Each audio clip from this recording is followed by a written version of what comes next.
She was 70. Then they stripped her naked before thousands, laughing. And the point wasn't simply cruelty, but control. To turn an elderly queen into a public lesson that power can be taken, dignity can be revoked, and the crowd can be recruited as a weapon. Accounts place her at the center of a staged degradation, where age offered no protection and rank offered no mercy. Because humiliation works best when it looks deserved. The laughter matters here. It signals permission, a social contract where spectators are coached to see a ruler as a body first, a person second. Once a queen is made ridiculous in public, resistance feels pointless in private, and the next step becomes easier to justify. You should subscribe to my family and your own channel. Year 613, a queen in chains, exposed in a field. And the date anchors the story to a specific moment when Merovingian politics turned vengeance into performance. The image of a sovereign bound outdoors isn't incidental, it's symbolism, taking a figure associated with halls, courts, and ceremony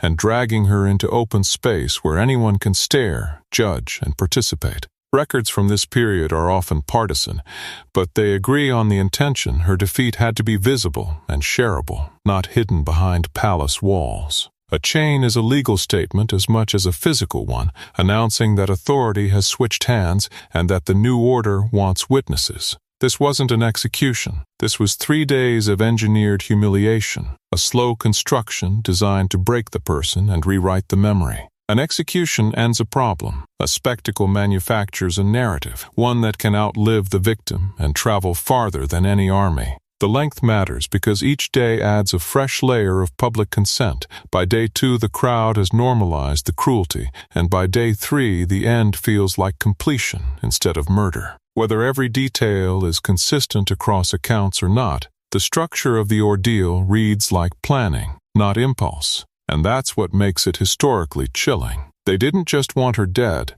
they wanted her erased, meaning they aimed to remove not only a rival, but the legitimacy she represented. In early medieval power struggles, killing someone could create a martyr, but stripping them, literally and symbolically, could turn them into a cautionary tale instead. Erasure looks like denying burial honors, destroying any claim to remembrance, and making the final image so degrading that supporters hesitate to speak her name. It's political memory management. If people remember her as shame, they won't organize around her as right. That goal shapes everything that follows, because every act is chosen for what it makes others feel. A powerful ruler reduced to old flesh for public spectacle captures the brutality of the method. The queen is reframed from strategist to skin, from decision-maker to object. Age becomes part of the humiliation because it removes the last excuse for mercy. If even an elderly woman can be treated this way, then anyone can. The phrase isn't just insult, it's a technique, collapsing identity into biology so the audience stops seeing a person with allies, history, and claims. That's how a state or a faction turns violence into entertainment, by training people to look away from politics and stare at vulnerability. Day 1, soldiers tore off her clothes, held her down, and the opening act set the tone. This was domination displayed as procedure. The stripping isn't only sexualized degradation, it's a ritual reversal, taking the garments that signify office and turning them into evidence of defeat. Being physically restrained in public also communicates that her body is now governed by others, that her consent no longer exists in the eyes of the new regime. Even if later chroniclers embellish details, the core message is consistent. Humiliation begins with removing the barriers, fabric, attendance, privacy, that make a ruler seem untouchable. Once the first boundary breaks, the rest can follow with less resistance. The crowd pointed, laughed, threw things, while she stood chained, and that public participation is the darkest ingredient because it spreads responsibility across hundreds or thousands. When spectators throw objects, the spectacle becomes communal, and the rulers can claim, implicitly, the people wanted this. It also forces onlookers to choose sides in real time. To stay silent is to risk suspicion. To join in is to buy safety through complicity. The queen, chained and exposed, becomes a screen for the crowd's fears of war, taxes, revenge. So contempt feels like relief. By the time day 1 ends, the performance has already rewritten who deserves empathy. Sources call it theater, stripping status away, body first. And that framing is revealing because theater is scripted, timed, and meant to be remembered. In this kind of political theater, the victim's humanity is the first casualty, because once she is reduced to a naked figure under guard, arguments about law and succession fade into the background. The audience doesn't need to know policy, they only need to feel that the old order looks pitiful. That's why chroniclers dwell on the visual, chains, exposure, crowds, more than on courtroom details. The story is constructed to travel by retelling, and each retelling reinforces the intended lesson. Day 2 gets worse. They mount her on a camel, and the escalation is calculated to add ridicule to pain. After the first day establishes power over her body, the second day weaponizes movement, parading her through space so the humiliation spreads town by town. A camel is not neutral. It changes how she looks, how she's seen, and how easily mockery can take hold. The goal isn't only suffering, but transformation, to take a queen and make her appear absurd, a living caricature. In spectacles like this, the route matters as much as the destination, because each stop recruits new witnesses and seals the story into local memory. Not a horse, a camel, to make her look foreign and ridiculous. And that choice shows how humiliators use cultural cues to sharpen the insult. A horse might still suggest nobility, conquest, or familiar ceremony.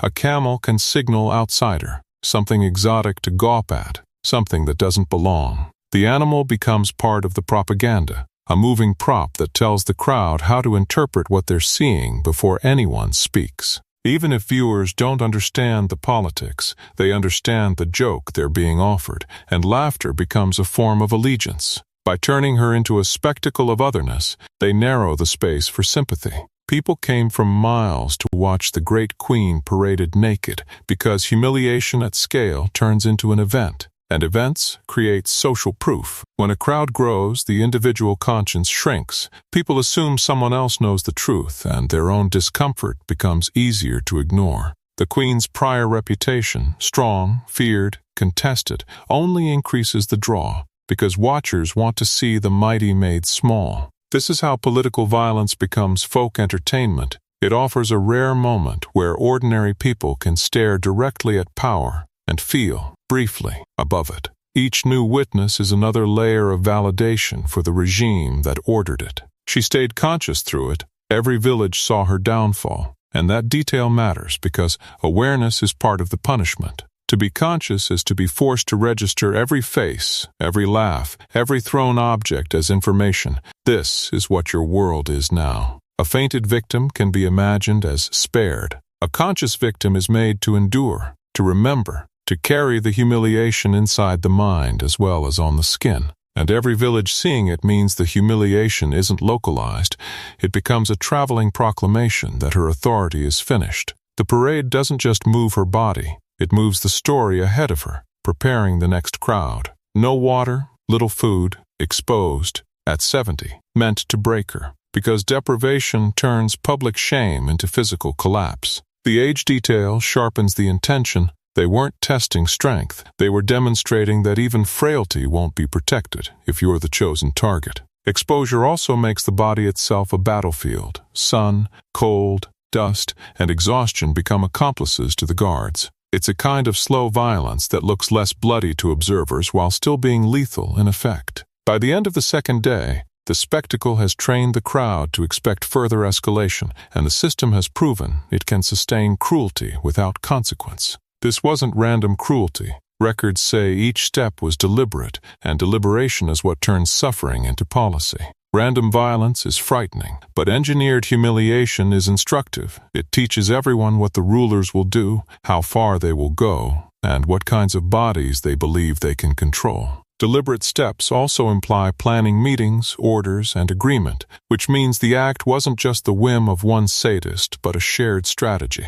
Even if specific descriptions vary among chroniclers, the pattern, stage stripping, public parading, escalating degradation, reads like design. The more deliberate it is, the more it functions as a warning to anyone thinking of resistance. They wanted a warning. Never let a woman hold this power, and that gendered message is woven into the method itself. They could have executed a rival quietly, but they chose a form of punishment that targets a woman's body and sexual vulnerability, because it resonates in a patriarchal society as a special kind of putting her in her place. The warning isn't only for ambitious women, it's for men who might support them, reminding allies that backing a powerful queen could end in collective shame. When humiliation is gendered, it polices the boundary of what leadership is allowed to look like. And once that boundary is enforced publicly, future challengers think twice before stepping over it. Her own nobles betrayed her and handed her to Clothar II, and betrayal from within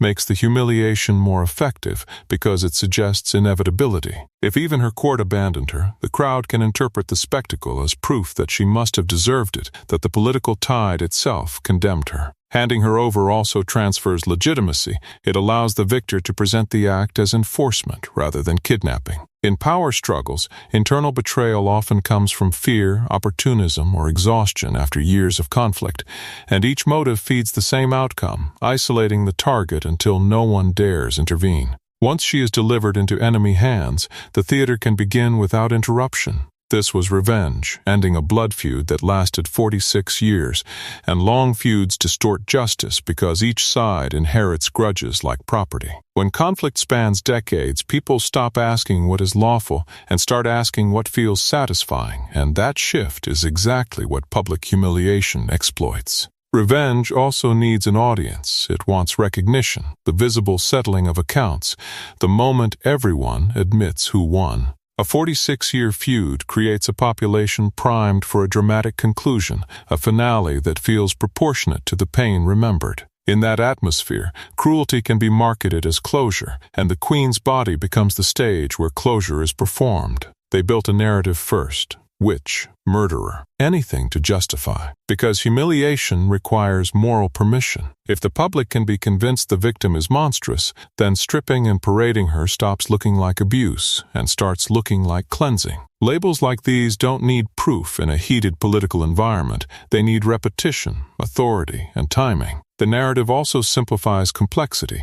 Instead of debates about succession and factional power, it offers a single villain the crowd can hate without thinking. Once that story is established, the spectacle becomes the evidence of the story. People assume no one would do this unless she truly were evil. The public believed it, so cruelty could masquerade as justice, and that masquerade is one of history's most reusable tricks. When spectators accept the framing, their own participation feels righteous, even compassionate toward some imagined victims of the accused. It's easier to throw stones, literal or metaphorical, when you believe you're helping restore order. Public belief also protects the perpetrators after the fact. Later, if someone questions the brutality, supporters can answer, "But she was a criminal," as if the label resolves everything. This is why narrative building often comes before punishment in political purges. Once the mask of justice fits, almost any act can hide behind it. And the humiliation targeted her womanhood, not just her politics, because the chosen tools, nudity, exposure, ridicule, attack social identity as much as personal dignity. A male rival might be executed as a warrior. A female rival can be reduced to a violated body, a warning that leadership will be punished through the very traits society uses to control women. That doesn't mean the politics disappear. It means the politics are enforced through gender. By making the queen's body the primary argument, they bypass debate and go straight to taboo and shame. The intent is to make supporters uncomfortable defending her, because defending her means confronting the humiliation directly. In the 6th century, a queen's body was sacred until that day, and the breaking of that norm is itself part of the terror. Royal bodies carried symbolic weight. They were tied to legitimacy, to divine favor in the public imagination, to the idea that some people are set apart. When a regime publicly violates that aura,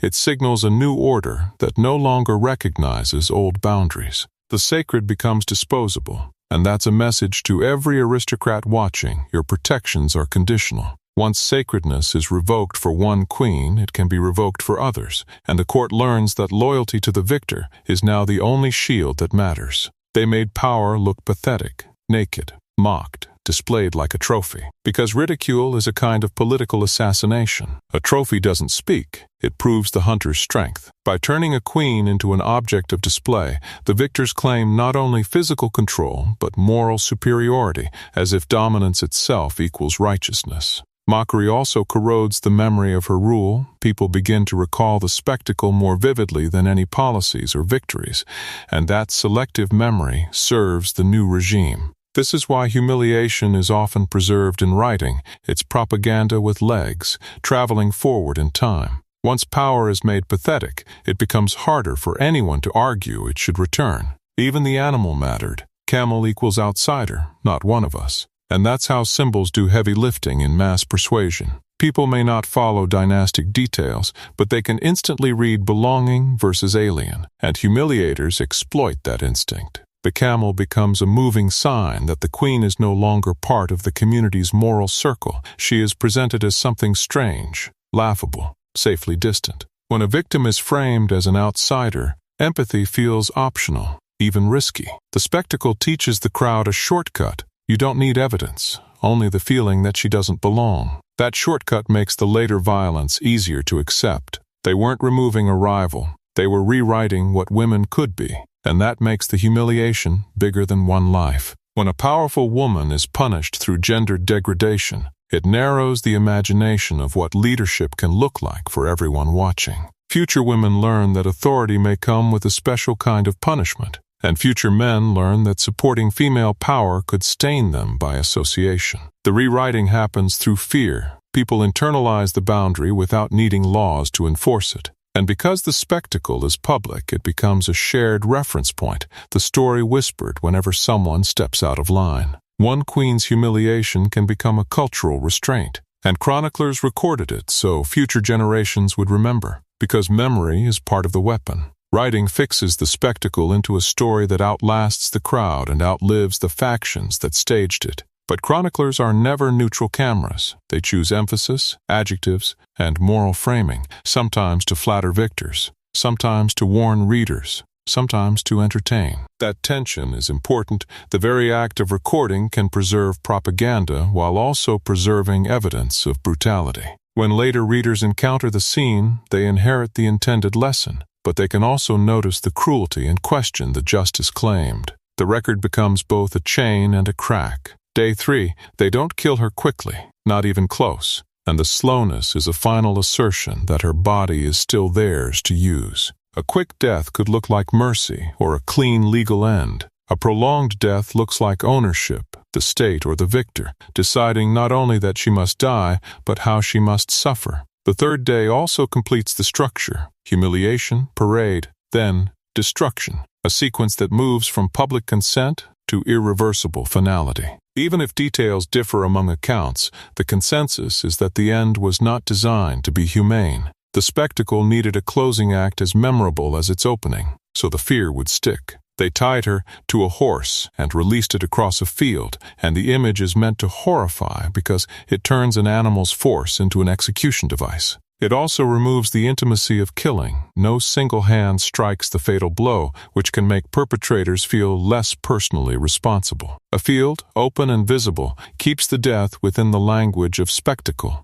not private punishment. The act communicates contempt. She is not granted a dignified end, only a violent one that tears away the last remnants of human regard. And for witnesses, it's unforgettable. Movement, chaos, the helpless body, exactly the kind of scene that burns into communal memory. Accounts differ, hair to tail or limbs bound, but the intent is clear, and that distinction matters because the precise mechanics can be debated, while the moral aim remains consistent. Variations in retelling often reflect propaganda, rumor, or the limits of eyewitness knowledge, especially in early medieval sources. Yet the shared core, that she was bound to a horse and dragged, signals a punishment chosen for maximum degradation and suffering. When a story persists despite differing details, it often means the event's symbolic value mattered more than its technical description. The intent was to destroy, not only to kill, and to do it in a way that left no room for dignity. That intent is the thread tying the whole ordeal together. Sources say it took time, she didn't die immediately, and that prolonged dying is part of what makes the humiliation feel too far even by harsh historical standards. Time extends terror, turning a moment into an ordeal, and it also extends the audience's complicity. More people can see, hear, or later claim they knew. A delayed death can also be used to extract something from the victim. A plea, a confession, a public submission that completes the victor's narrative. Even if we can't measure the duration with certainty, the repeated emphasis on slowness suggests that suffering was not an accident but a feature. The cruelty becomes the message, delivered at a pace designed to imprint. When it ended, they burned what was left, no tomb, no monument, and that final act aims at erasure as much as disposal. Burial sites can become rallying points, tombs can become symbols, names on stone can revive claims. Burning eliminates the body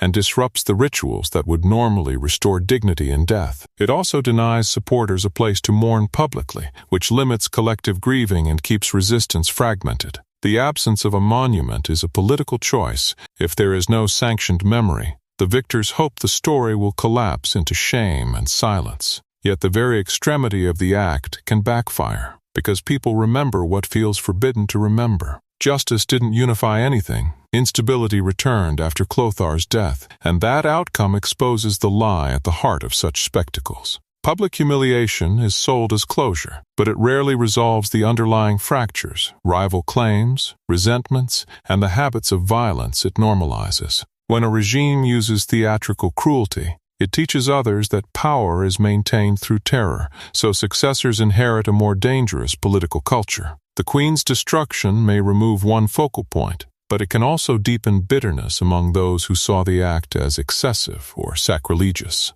Instability after the victor's death suggests that fear can enforce obedience temporarily, but it doesn't build durable legitimacy. The spectacle ends, but the consequences keep moving. But the message stayed. One public example can silence generations. Because people don't only fear death, they fear shame. Shame is social, contagious, and harder to die with because it can attach to families, allies, and anyone who resembles the victim. By choosing humiliation rather than a simple execution, the victors created a deterrent that operates in imagination. Future challengers picture the spectacle and calculate the risk not only to themselves, but to their reputation and legacy. That's how a single event can shape behavior long after the participants are gone. Even those who privately doubt the justice may stay quiet to avoid being associated with the defeated. Silence becomes the secondary victory. Here's the twist. They needed her to confess to murdering 10 kings, because a confession would have sealed the story as moral certainty. Numbers like this function rhetorically. They're less about precise accounting and more about painting an overwhelming portrait of guilt. A confession would also shift the spectacle's meaning from vengeance to proof, letting chroniclers and rulers point to her own words as validation. In political trials, confession is the crown jewel. It simplifies history into a neat verdict and makes future dissent seem like denial of reality. Without that admission, the narrative remains slightly unstable, dependent on accusers and hostile writers. That instability is dangerous for victors who want their actions remembered as lawful. She refused, denying them the words that would seal their history, and refusal is a form of resistance when every other power has been stripped away. A captive can't control the chains or the crowd, but she can sometimes control what she says, and that can matter more than it seems. By withholding confession, she forces the story to remain contested, they say, instead of,